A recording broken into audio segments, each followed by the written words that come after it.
afternoon. Welcome back for the last session of the day in the Data and AI track here at PyCon AU 2025. Thank you all so much for making it through the day with us. I hope you've been as excited and as interested in all the talks so far as I have been. Hopefully we saved the best for last this afternoon. Please welcome Dr.Swapnilsony Singh, with AI for Good, using responsible AI to drive social impact and inclusion.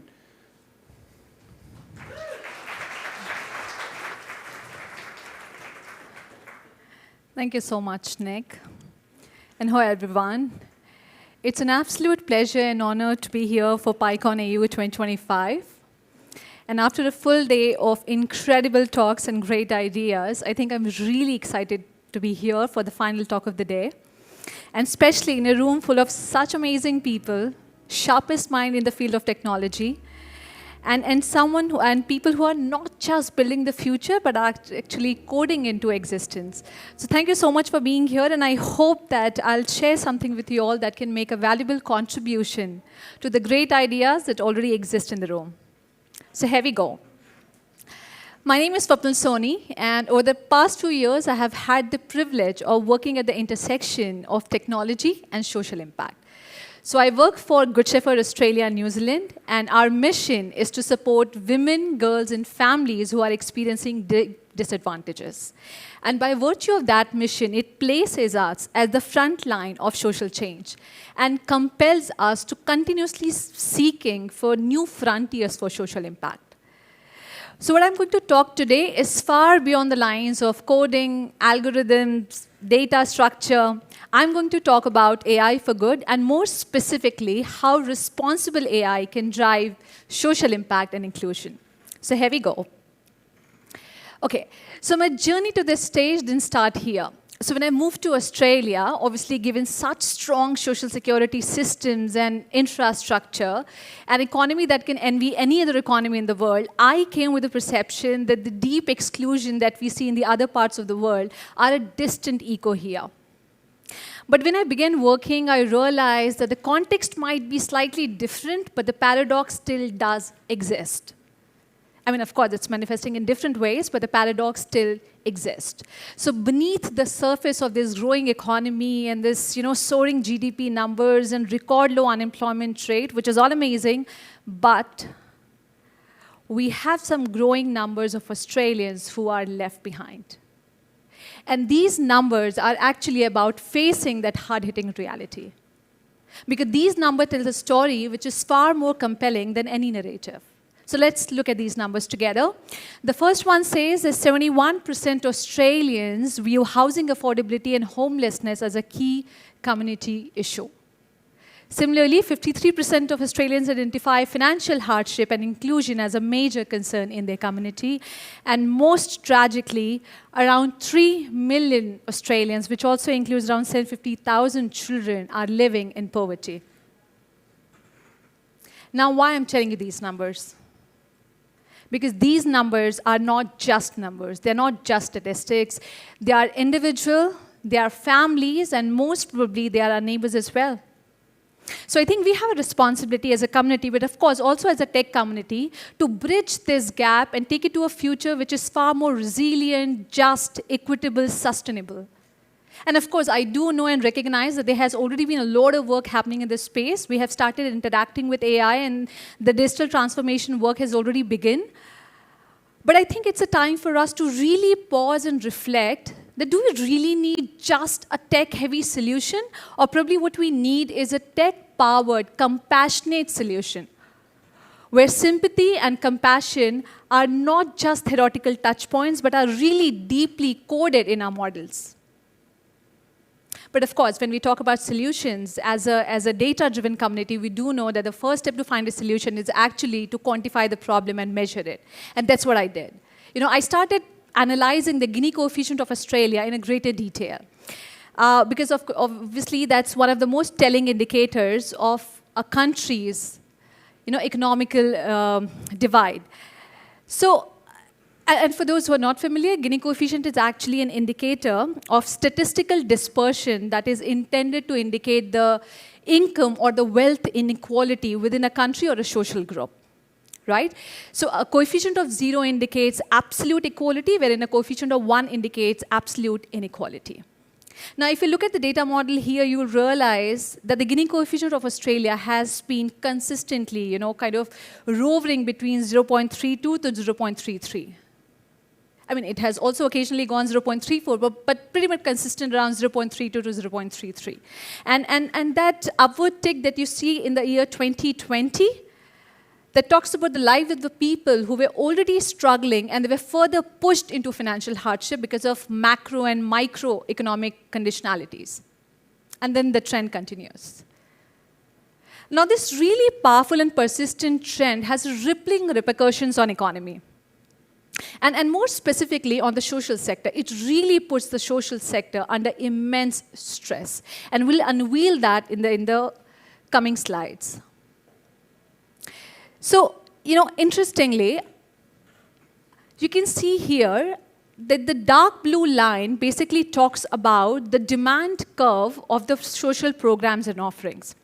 Because, the funny thing is that, when you talk about the macro metrics of Gini coefficient, and then we come back to the minor realities of the impact of these factors on the lives of people around us, we get to know that inequality in general sort of creates this really complex adaptive system with compounding challenges, which eventually manifests itself in, homelessness, housing unaffordability, financial hardship, financial strain, and all of this put together creates a really huge and exponential demand for the social sector programs and offerings. And this phenomena is what is described is illustrated by this chart. It says that, the dark blue line represents the demand curve of the social programs and offerings, which of course you can see has an exponential, it has a growing trajectory, wherein the light blue line is about the capacity of the sector to serve. And this line, the divergence between these two lines is what we serve as the social impact supply gap. And this is a huge concern. In fact, I view it as one of the biggest concerns of our current times. And this what puts the social sector under immense stress. And this also sort of reveals the systemic failures, right? Because it's not just about putting the social sector under immense and unsustainable strain, but also about the not-for-profit organizations who are a critical part of this sector. They're also facing some unprecedented operational headwind to an extent that it's actually threatening their sustainability. And all of us would agree the social sector in general is a critical safety net.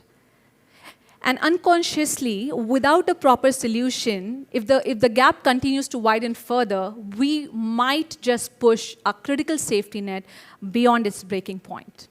And that's going to be very concerning.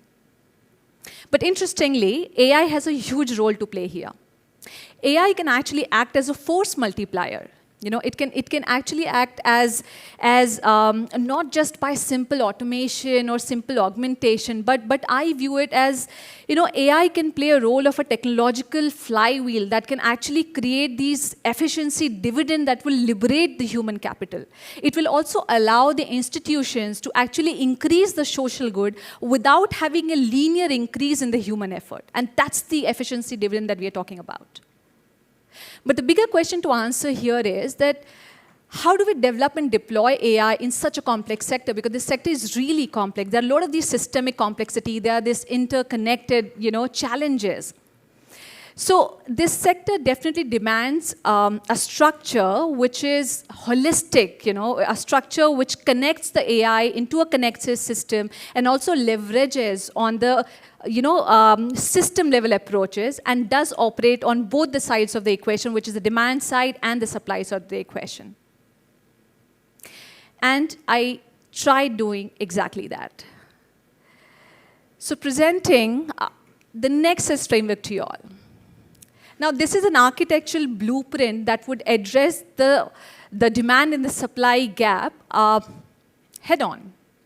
It's a noble dual-pronged approach that leverages on AI and as a force multiplier, and it leverages AI by enhancing the efficiency of the sector and also by liberating the human capital so that they can focus on more high empathy, mission-critical work. It does operate on both the sides of the equation, which is the demand and the supply sides, and interestingly, it also addresses the proactive and the reactive needs, the stages of the need.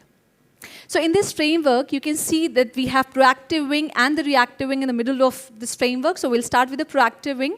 Proactive wing is actually engineered to reduce the demand of the sector.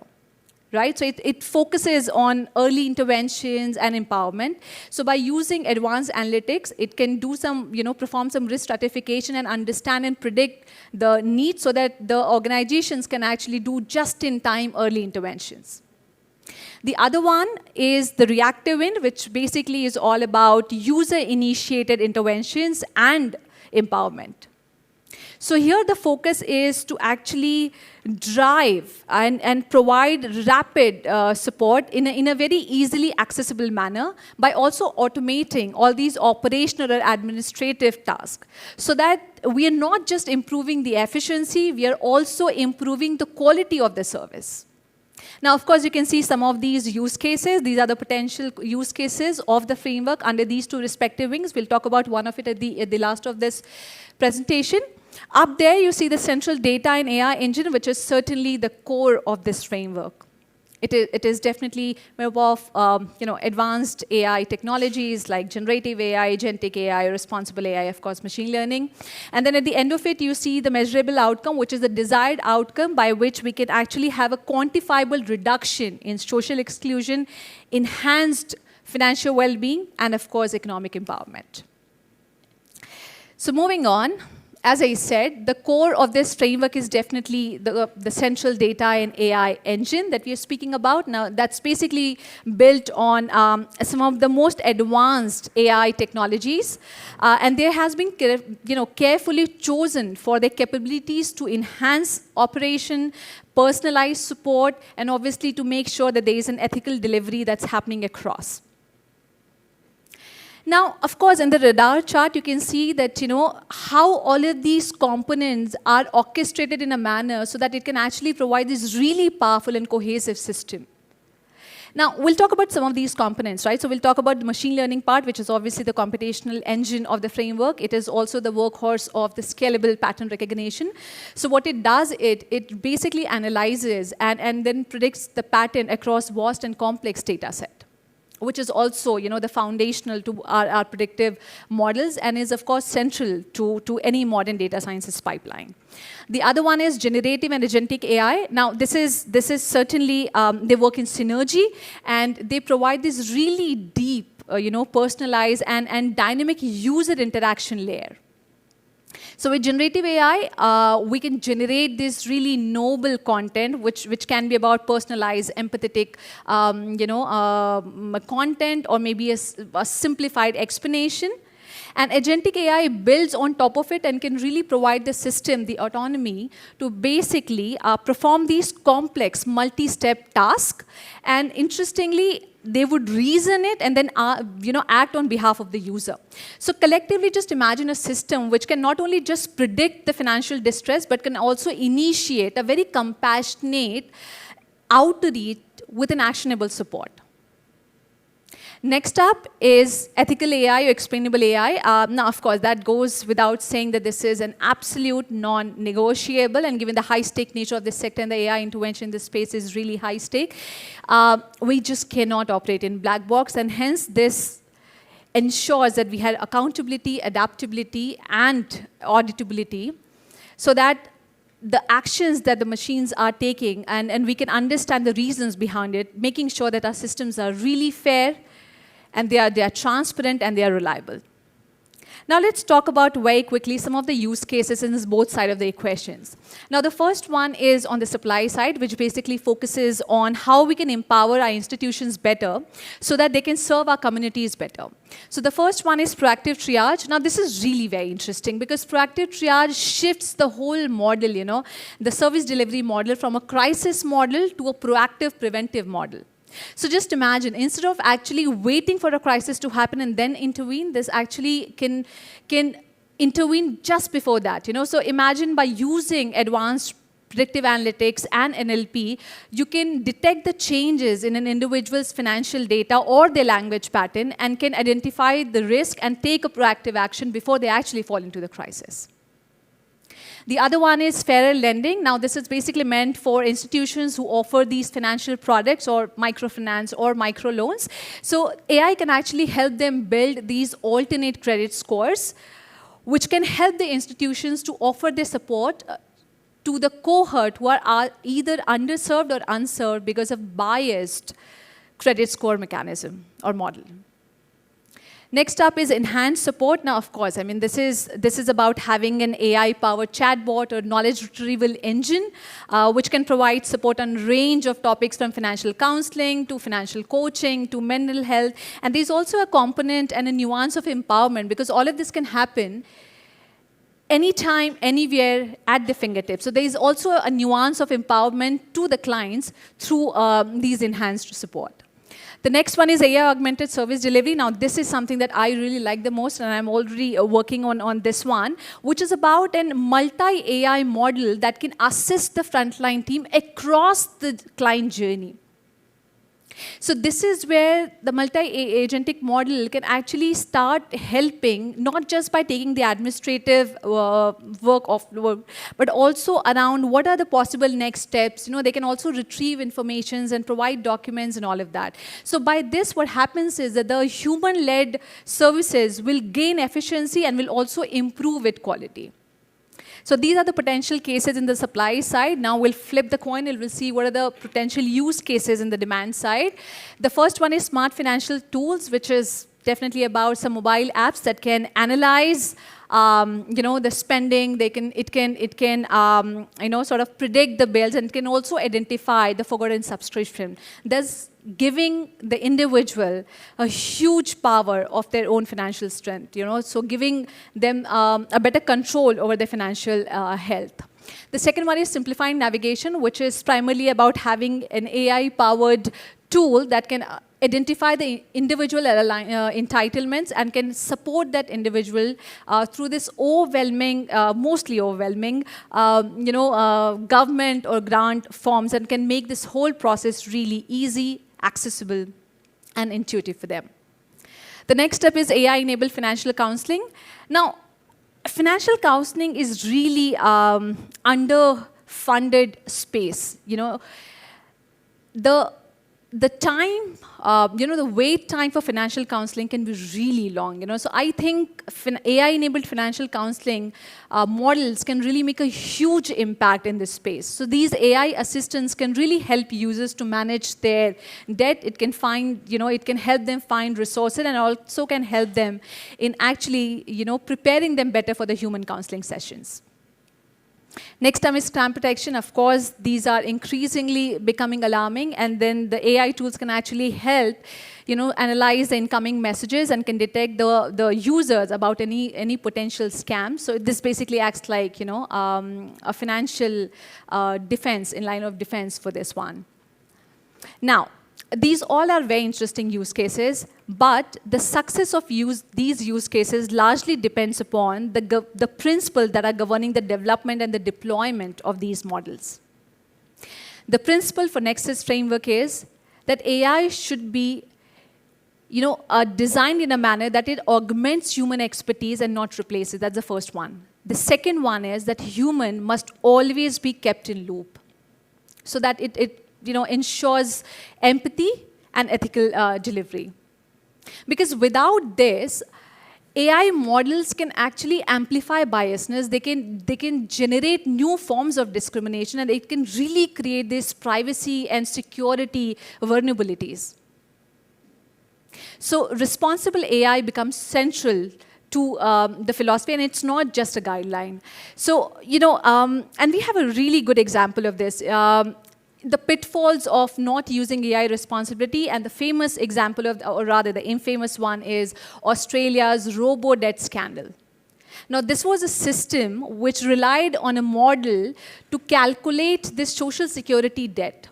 by a process called income averaging. Now, instead of verifying that income from a human caseworker, the model would just extrapolate data from multiple pay stubs and would generate these notices, debt notices. Now, this is such a classic example of garbage in and garbage out, because this is a model where, the training data on which the model was trained was inherently flawed and was biased. And obviously, that created a cascade of error. Also, the algorithmic output were considered to be the final ultimate truth, and it overshadowed human judgment and due processes. And what resulted was a flagrant case of algorithmic discrimination. So multiple people were targeted, and they were pushed further into financial hardship because of this. And that's where the responsible AI part becomes very, very important when we are dealing with this sector. Any sector for that matter, but this sector, of course, is the high-stakes sector that way. Now, this example also brings a lot of attention to the approach that is around, we cannot deploy a system and then check for errors, especially in this sector, because their people are online. So when people are in line, when you have a fixed approach, that becomes a dangerous liability. Also, the other thing is that this over-reliance on automation without enough human oversight or ethical guardrails can have devastating consequences. And hence, the Nexus framework has a foundational commitment to responsible AI, and what it does is, obviously, it analyzes and assesses risk, it mitigates bias, and makes sure that human is kept in loop, so that the systems that are created are fairer, they are reliable, and they are transparent. So that's about the responsible AI, and this is the macro level of Nexus framework that we spoke about. Now, the good question that I'm sure that most of you must be wondering is, will this framework work? And the short answer to that is yes. At least this is what our analysis shows. So the key highlights of the analysis is that, of course, the proactive wing has an implementation complexity, and it's slightly difficult to implement those use cases, but it really provides superior returns on the social impact.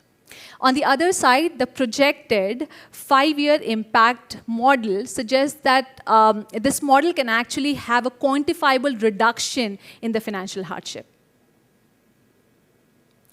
So this is about the model and its projected impact. Now let's talk about one specific use case of something that falls in the supply side, which is the program recommendation engine. Now, in the social sector, the efficacy or the outcome of a service largely depends upon how well that program matches to the client's needs and presenting factors. So when we talk about program recommendation engine, it's basically a system that real-time dynamically matches the client's context to the most efficacious program. But here, when we are talking about a problem statement, it's not a simple matching task. Here, the problem is actually high-dimensional, sparse, non-stationary optimization problem. So here, the data set represents a living system with dynamic user state and a solution space with varying efficacy. So a problem statement like that really requires an architecture that is bias-aware, should be reliable, and has to be scalable. And many times, when you talk about these criteria, the traditional models, or also the machine learning model at times, they basically fail on it. So when you talk about the rule-based systems, they're really deterministic. They have this brittle architecture which sort of struggles to learn or probably generalize.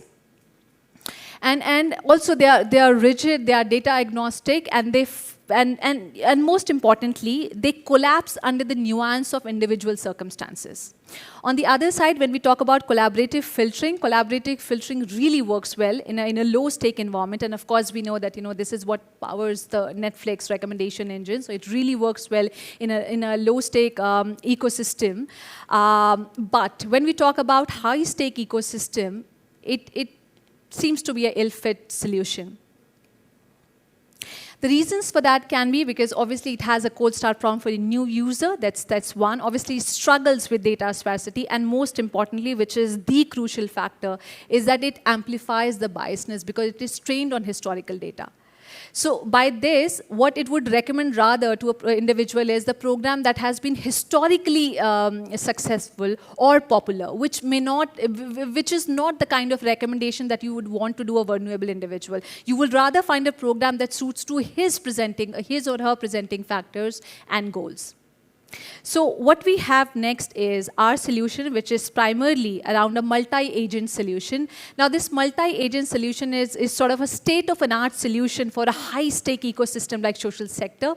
It's also our engineered answer to the previous fails. So this particular framework of multi-agent, it basically mimics like a human reasoning with these really specialized and autonomous agents which are orchestrated in a feedback of loop. So obviously there are multiple agents. We'll talk about the persona agent. Persona agent really handles the dynamic user profiling, ingesting, parsing of multi-model inputs, and what it does is it creates a unique profile for every individual. On the other hand, when you talk about the efficacy agent it goes beyond normal correlation, and this is actually a predictive model. So it goes ahead and analyzes the efficacy of all the available programs to find out the most suitable one. And it does that by performing the counterfactual analysis. The other one is program matching agent, which is actually the synthesis and decision. It adds the synthesis and decision layer, and it integrates the output of the other models and finally recommends the most suitable program to the individual based on their presenting factors and their goals.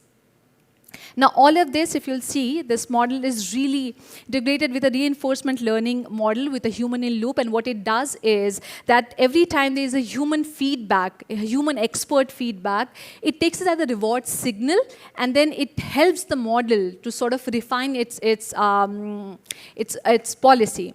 And then what happens is it creates this really huge cycle of improvement and trust. And the model's performance basically improves over the period of time. So this is the model. Now we'll do a quick technical and strategic comparison of this model with the rest of it. So of course, these are the factors on which, the features on which we are going to compare. The first one is personalization. Now, of course, we know that the rule-based one are mostly rigid, and they have this one-size-fits-all sort of approach. The collaborative one works on a group-based basis. Multi-agent, they're really, really dynamic, and they are hyper-personalized because they have a persona agent that really creates this single unique profile for every single individual. On the efficacy analysis, there is no such thing that is available as a feature for the rule-based one. In a collaborative filtering, of course, there is something which is not direct, but an indirect manner, which is the popularity signal. But the multi-agent one, of course, you have a specific agent that continuously learns to make sure that they recommend the most efficient program based on the presenting factors and the needs. In terms of adaptability, of course, rule-based and collaborative filtering have low adaptability given, the rule-based one, you have to manually refine the rules, and the collaborative filtering, you have to wait for a major shift to happen in the user base or probably their behavior. Wherein in multi-agent engine, obviously they are with reinforcement learning and human-in-loop approach, they are continuously adapting and refining. In terms of bias mitigation, for the rule-based one, it's heavily dependent on human. In fact, if there is a human biasness, that can be directly coded into the model.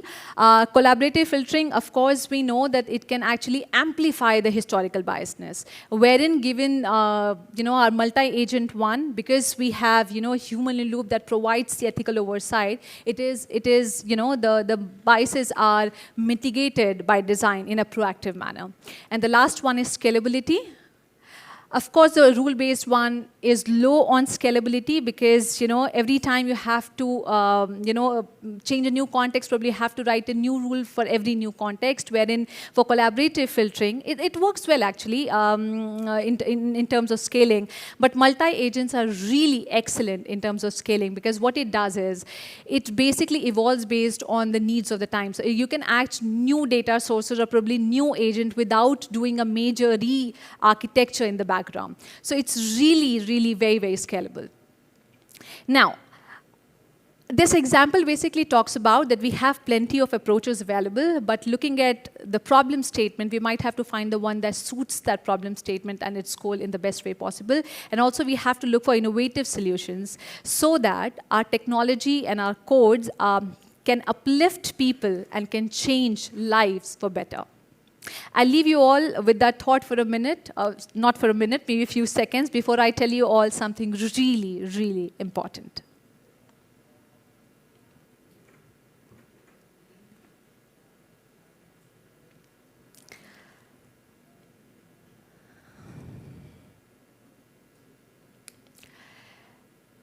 So my father also believed in exactly the same thought process.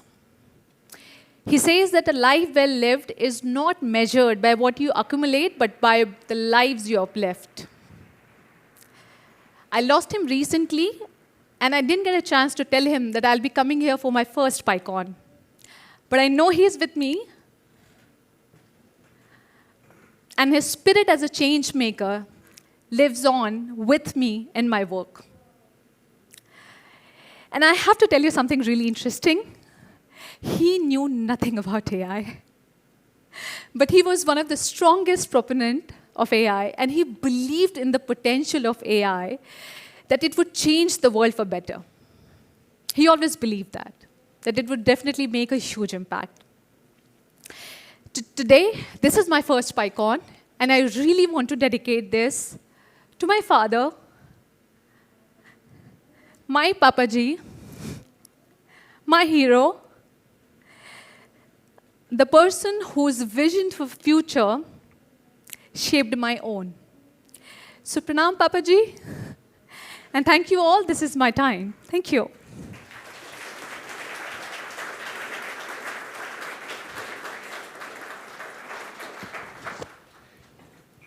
Can I please have another warm round of applause for Dr. Swapnilsony Singh? Dr. Singh, thank you so much for sharing that with us this afternoon. I know everyone here is touched by your words and by the effort that you've so clearly put into improving the world. As a small token of our appreciation, I can only present you with a mug, but I think we all appreciate the time and the effort that you've put in today. Thank you so much. Thank you so much. This means a lot. Thank you so much. Thank you, Nick. Thank you so much, everyone.